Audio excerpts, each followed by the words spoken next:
What is up? Welcome to another edition of SacTown Movie Buffs. Once again, I'm Kier, and unfortunately, there is no Jason. Our conflicting schedules strike again.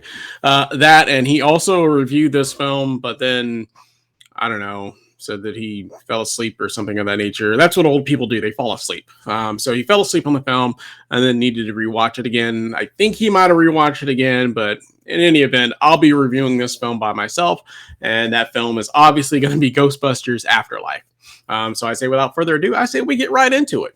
So Ghostbusters Afterlife is obviously basically a newer version of the Ghostbusters series. This one actually stars about a family, a mother who's Carrie Coons, I believe, and her two kids. She's basically a single mother raising two kids, kind of like having trouble paying her rent and things of that nature, is about to get evicted. And it just so happens that her father has recently passed away, and part of his inheritance, he leaves her this house that's like in like Oklahoma, or something of that nature. So the family, basically the mother and then with her son and daughter, basically pack up and they basically drive, up to this new creepy old house, where they basically find out at some point that the house is actually, and the father is actually Dr. Egon Spengler, who's actually played by Harold Ramis, who, as we know, has passed away, and that is the actual father. And so basically, they move there. They find out that he was part of the Ghostbusters crew, and then obviously strange occurrences start happening, things of that nature, and I don't want to go too much into the story. Basically, some ghosts will definitely show up at some point in the film. I don't think that's a spoiler to say that. And so basically they, end up finding, all of his like old school, the old school Ghostbuster mobile and, all the other traps and the not crossing the streams and things of that nature. So the kids basically find that, and they basically are now the newer installment of the Ghostbusters, if you will. And there's also Paul Rudd, who plays basically a high school science teacher. So he's also the star of it. Without going into too much into details, and like I said, not to give too much spoilers, I'll just kind of keep it more just about whether or not I liked it. The film's funny. It's fun. Nothing I can really say negatively about the film. I overall enjoyed it. I didn't think there was anything great about it. And I think Jason will agree with me on this as well. When I rewatched the first Ghostbusters and then the second Ghostbusters, it does feel a little dated. And the special effects, unfortunately, I'm sure they were great and amazing at the time in the 80s. But when you watch them today, they seem a little cheesy, a little hokey in parts. So it was good to have a newer version that looks visually a lot better and the special effects are a lot better. So I think that makes a world of difference. I mean, of course, I don't know, 20, 30 years from now, we may be watching Ghostbusters Afterlife and say those special effects look cheesy and dated as well, because that's just the nature of the beast. But it was nice to see a more updated version. And it was also nice to see a version that wasn't that crappy version with the all-female crew that came out a few years ago. I personally didn't even bother seeing it, but I know that everybody I've talked to said it was terrible, so I didn't think I missed very much by not seeing that one. This one is definitely far and vastly superior, and there's also some cameos of some old people as well that appear in this film.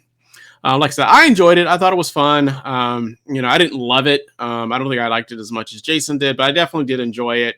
It's a fun film, fun popcorn film. Is it a film that I would personally buy and own? Probably not, but I did enjoy it, and definitely one that I recommend, and I think the kids would enjoy it as well. If I had to give this one a grade, I think I'm going to go with a 3 out of 5. So for me, that's just a big old smile with no teeth, though. So just a big old, and that's that. But let me know down in the comments. Have you seen Ghostbuster Afterlife? Did you enjoy it? Did you not enjoy it? How does it rank compared to the previous Ghostbuster films? Like I said, I always feel bad because those first ones, they are classics, and I did enjoy them as a kid. But like I said, it's like one of those things. Anytime you go back and revisit something, once you're an adult, it's like one of those things where it's just kind of hard to really. It's kind of sad, because you're an adult now and you watch it from an adult's eyes and perspectives. And I just feel like those films felt a little dated to me. I still enjoy them, and I still enjoy certain parts of it. And like I said, they're childhood staples, but they're just the kind of films that I don't know. I don't know that the special effects, for me, it just didn't hold up as well. And I don't feel that way about every film. There's a lot of films that came around in the 80s that I really enjoy, you know, Gremlins and a lot of the action films that I watch, the Terminator films and things of that nature, where I can still watch them today and still really get some enjoyment out of it. But this one, for some reason, I don't know, the older ones, I'm sorry, just for some reason, it just felt a little dated to me. That's just me personally. But I definitely did like to see a newer version of it, and the special effects are good. And I'm probably sure that this one made some money. So if I had to guess, I think there's probably going to be another one. And I would be down for that for sure. So yeah, I definitely would love to see another one. The only small gripe I would say that I do have about this one is I felt like there was a lot of rehashing of